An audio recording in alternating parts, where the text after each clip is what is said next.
Jadi semua bukti mereka itu saya rontokkan di sidang. Bukti psikolog itulah yang paling konyol. Katakan bahwa permohonan 01 dan 03 itu adalah permohonan omon-omon. Permohonan omon-omon. Kenapa? Menuduh, kalau dalam hukum kan, kalau menuduh kan harus ada alat bukti. Itu intinya. Kalau ada tuduhan, harus ada alat bukti.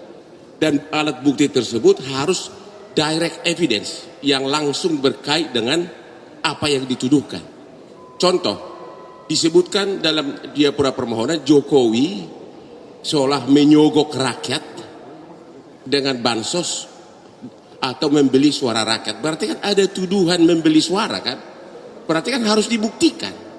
Yaitu apa? Rakyatnya itu harusnya dibawa ke sini.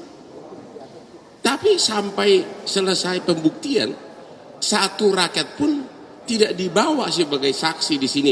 Apakah dia benar memilih gara-gara bansos? Yang dibawa malah ahli psikolog sama ahli siapa itu Romo. Itu kan tidak bisa membuktikan adanya tuduhan tersebut. Itu yang makanya saya bilang benar-benar itu omon-omon. Kalau saya jadi pengacara mereka, itu namanya smart street lawyer, ya. Kalau saya jadi mereka, saya akan bawa 5 orang rakyat yang memilih dari tiap kabupaten. Bayangin kabupaten kita itu 416, ya. Bawa ke MK ini berarti apa tuh? Hampir 2000. Memang yang diizinkan itu kan hanya sekitar di bawah 20 orang. Tapi kalau sampai misalnya di bawah 2000 ke sini menandatangani surat pernyataan bahwa dia memilih gara-gara bansos, itu kan pasti gaungnya beda gitu loh. Artinya ada alat bukti. Ini mereka tidak bawa alat bukti.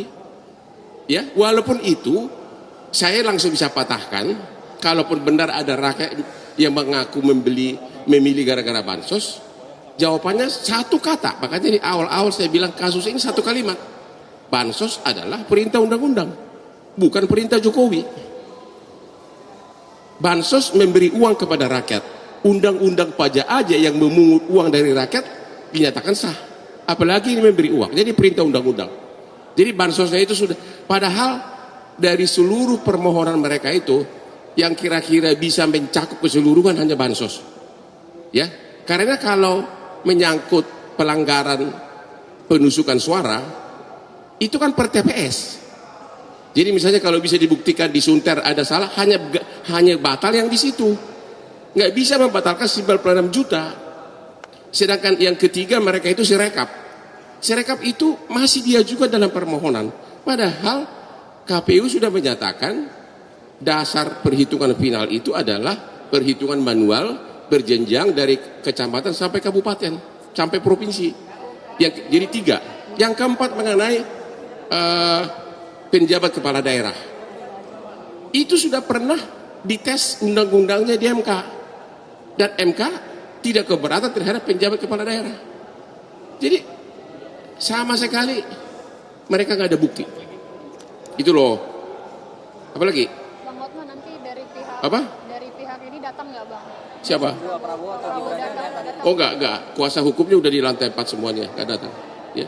Berarti optimis nanti MK mengakui. Saya di hari pertama aja sudah bisa bilang optimis. Di hari kedua saya bilang 100-0. Ya, karena ya bagaimana sih? Ya gimana bisa kalau kuasa hukum mereka dosen hukum tata negara, lawannya Hotman Paris yang sudah 40 tahun jadi pengacara jalanan. Ya benar loh.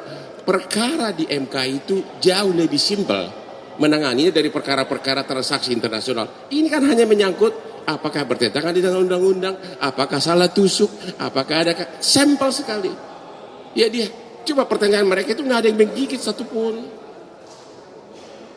Pokoknya nggak ada yang menggigit. Kalau Anda ikut sidang ketawa-ketawa, saya kok ini pertanyaan pengacara gitu loh. Coba, siapa itu ada pengacara dari 01, 03 tanya begini.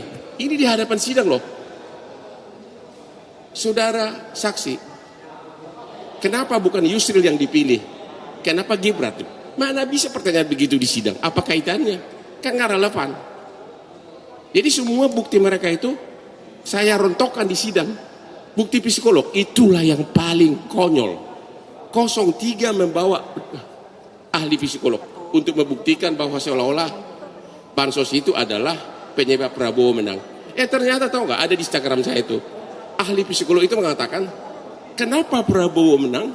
Tahun 2014 orang takut sama dia gara-gara dianggap terlalu ingin berkuasa. Tahun 2019 juga orang takut. Tapi begitu dia gabung dengan Jokowi, dia menunjukkan sifat yang sangat kooperatif dan juga tidak menunjukkan rasa ambisi berkuasa. Bahkan waktu kampanye, waktu debat, dia diserang habis, dia tetap tenang. Ditambah lagi dengan lagu Oke Gas, dia punya gemoynya. Itu kata ahli mereka. Jadi ahli psikolog mereka malah menguntungkan kita. Jadi sekali saya bilang, omon-omon itu permohonan.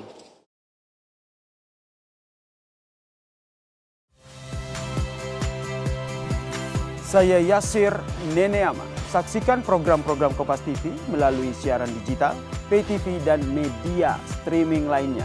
Kompas TV, independen, terpercaya.